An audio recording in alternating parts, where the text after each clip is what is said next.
Today's event is co-sponsored by the George Washington University Department of Religion and the Gelman Library. And it's generously funded by a grant from the Yeshe Dorje Foundation.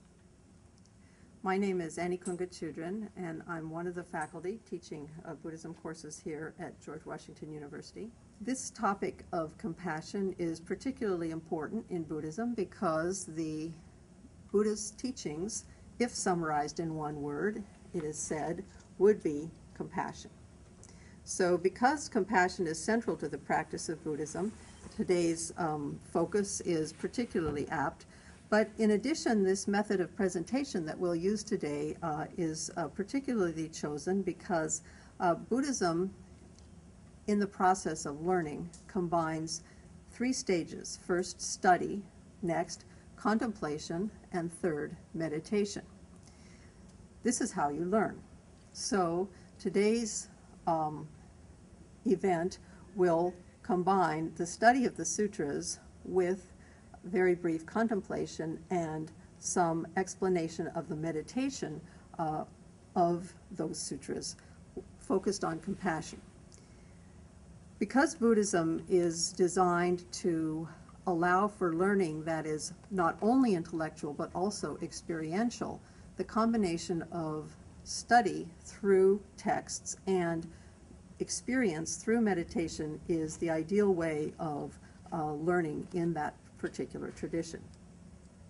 So today, our three venerable monastic scholars, each of whom has had many years of meditative retreat experience, will explain a famous sutra from their tradition and a meditation based on that sutra, all of which are focused on this topic of compassion.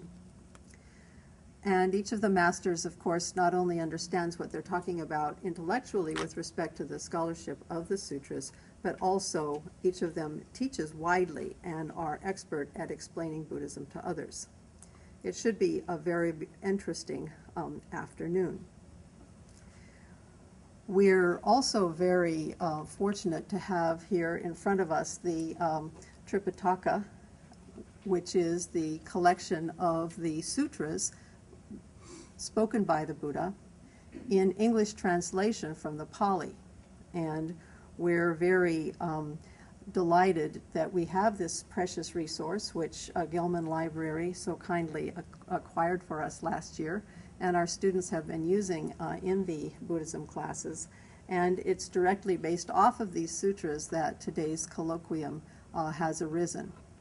At the time of acquiring the sutras, we looked forward to using them a lot in our study and teaching, and so over the past year, many students have written book reports on these sutras, and today's colloquium is focused directly on an examination of the sutras. Although they may, our particular collection is in Pali, we'll also hear from the Tibetan Tripitaka as well as from the Korean Tripitaka in the various languages.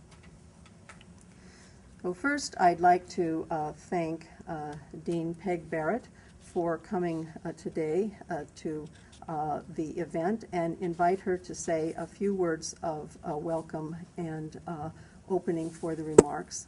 Thank you very much. It's my privilege to be part of your welcome here, both to the panelists and to the audience. This is a great confluence that we have where we have a strong Department of Religion. We have a library that understands the need for the resources to support this, and we have these three different traditions that can come together in a meeting such as this. And I think that the scholarly study of religion from a non-denominational perspective is what George Washington University can do, and we appreciate your working with us to bring this to our students and our community. Thank you very much. Next, I'd like to introduce Professor Alf Hildebeitel, who's the chair of the Religion Department, to say a few words on behalf of the Religion Department, who's co-sponsoring this event. Professor Hildebeitel is an expert in Hinduism and Buddhism, and he's recently completed a book on the topic of Dharma. And it's his leadership in encouraging and developing Buddhist studies here at George Washington that's got this colloquia started in the first place and has sustained it during the past 2 years. So Thank you very much. The Religion Department is very pleased to co-sponsor today's event together with the Gelman Library. We appreciate our partnership with Gelman Library for this and many other activities. For example, as Annie just mentioned, the Pali Tripitaka is now here, and that came last year as part of the earlier program that we did in this series of four successive programs.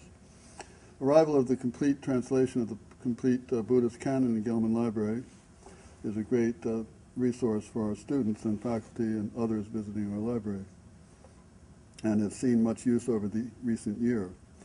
We also appreciate the generosity of Mr. Dean Willard and the Eshe Dorje Foundation, whose generous grant has made possible this colloquium, and the two previous ones that were just mentioned, 2 or 3, I believe. 2 this year and 2 last year, is that right? Yeah. And they're all adding up to a nice cumulative feeling. So I would just like to say that this is a very auspicious kind of confluence of scholars and also scholars and meditators from within the Buddhist tradition. It's not ordinarily our experience or our good fortune to be able to be with 3 spokespersons from major segments of the whole Buddhist spectrum, and to hear them talk in a focused way on one topic, focused in particular on the sutra teachings about such an important topic as compassion. So I'm excited, and I look forward to hearing what you all have to say. Next, I'd like to introduce Dr. Deborah Gaspar, who's the Instruction and Collection Development Librarian here at the Gelman Library. The library is the other co-sponsor of this event. Although Dr. Gaspar's background is in library science and education, she has become an expert on how to do research in Buddhism through her years of guiding students in their research papers for courses in Buddhism. She's helped many people, including me, learn more about how to do research in Buddhism, and for that I thank you very much. And I must say that it was she who was instrumental in helping us to procure this English translation of the Pali Buddhist canon for the library and for all of our students. And we're very grateful for all the resources the library has offered to us. I appreciated Dean Barrett's remarks about how we approach the study of religion from a non-denominational perspective, and that is a strength here at GW. Compassion is defined as a deep awareness of the suffering of another, coupled with the wish to relieve it. And our Muslim friends believe that Allah is merciful and compassionate. Our Jewish friends sing the Psalms to the God, as a father is compassionate to his children, so the Lord is compassionate on those who fear him. Christians are called to clothe yourselves with compassion, kindness, humility, and gentleness. Compassion, as we know, is a core tenet of Buddhism, and I am honored to welcome you, our guests, to Gelman Library, and we look forward to an afternoon rich with your teaching and wisdom. Thank you for coming.